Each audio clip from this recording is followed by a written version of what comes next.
થાર ઝાકર છે એટલે બધા મિત્રો કોમેન્ટ કરતા હોય ઇન્સ્ટામાં ને ફેસબુકમાં કે સોયાબીનનું સેટિંગનો ઘણા પ્રશ્ન પૂછતા હોય. ઘણા એરિયામાં નવો પાક હોય તો આ 2-3 વર્ષથી આ બાજુ તો વાવેતર થાય છે અમારી બાજુ. તો આજે આપણે સોયાબીનનું સેટિંગની વાત કરીશું. જે મિત્રોએ નવા થ્રેસર લીધા હોય એ ખાસ જોવો. આ છે કઠોળનું સેટિંગ. આપણે આ ધાણાનું ના જીરાનું આ મેન્ટ બેલ્ટ કઠોળના સેટિંગમાં હાલે અને આ બારની ફૂલી છે. આથી નાની પણ ચાલે, પણ લીલામાં જો લીલું હોય તો આ બારની ફૂલી નાખવાની. આ પટ્ટા મેન્ટ બેલ્ટ એ કઠોળના સેટિંગમાં આપણે તુવેર ને ચણા ને એમાં. ને આ બાજુ હવાના સેટિંગમાં આપણે ધાણાની ફૂલીથી મોટી ફૂલીમાં બાજુની ફૂલીમાં. ને ઘણા મિત્રોને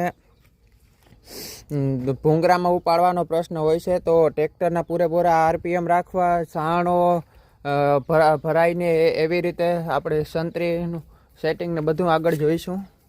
આપણે ચારણાની વાત કરીએ તો ઉપર છે 9 નંબર, નીચે 8 નંબર ને નીચે 7 નંબર. અને આપણે મોટા દાણા હોય સોયાબીનવાળા તો 7 નંબરનો સાણો કાઢી પણ શકીએ. અને આમાં છે આપણે 9 નંબરનો ઉપલેનો ચાણો, હેઠેનો 8 નંબરનો અને આ ટુકડો જારીનો છે 6 નંબર. અને રેતીનો આપણે ચાણો આવે એ 3 mm છે. કટર જારીની વાત કરીએ તો મિત્રો કટર જારી આપણે 10 mm થી 12 mm ચાલે. આપણે 6 અને 7 આની બોલ ગરકી જાય એવી કટર જારી હાલે. ચાણાની ચાલ વચ્ચે રાખવી. અને મિત્રો પડદાનું સેટિંગ આપણે પડદા તને બાજુના પતરા વચ્ચે રાખવા, જેથી બહુ જ કાંધું પણ ન થાય અને ભૂંગરામાં દાણો પણ ન ઉપાડે. જો તમારે ભૂંગરામાં દાણો ઉપાડે તો બીજો કોઈ પ્રોબ્લેમ હોય, પૂરેપૂરા ટ્રેક્ટરના આરપીએમ રાખવા, સાણાની સંતરી વચ્ચે રાખવી અને એ રીતનું સેટિંગ કરવું. જો તમારે ભૂંગરામાં દાણો ઉપાડે તો આ પડદાને થી આપણે એડજસ્ટ કરી શકીએ બધા પડદા વચ્ચેની બાજુ. સોયાબીનમાં ઘણા મિત્રોને સીંગો આવતી હોય તો ચુસ્કી ફેન આપણે જે રીતે દાણા ન ઉપાડે એ રીતે એડજસ્ટ ઉપરની સાઈડ રાખવાનું.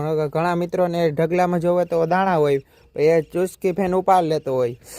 કે લીલા સોયાબીન હોય એને નાની નાની સીંગો હોય એટલે આમાં ભૂંગરામાં ભાટકે જાય એટલે નોખા પડી જાય એટલે આપણે થાય કે દાણા થ્રેસર ઉપાડે.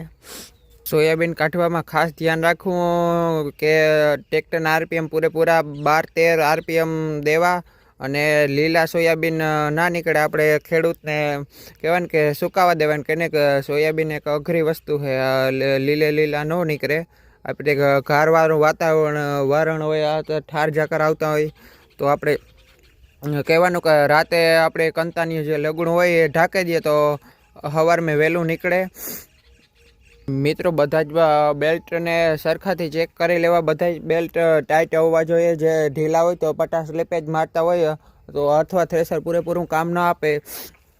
એથી તમારે બધા જ પટા રોજ ચેક કરવાના અને બધા જ બેરિંગમાં ગ્રીસ કરવું. નકર સિઝનના ટાણામાં જો આપણે બેરિંગ વીયું જાય તો તમારે ખોટો ટાઈમ ઓલો થશે.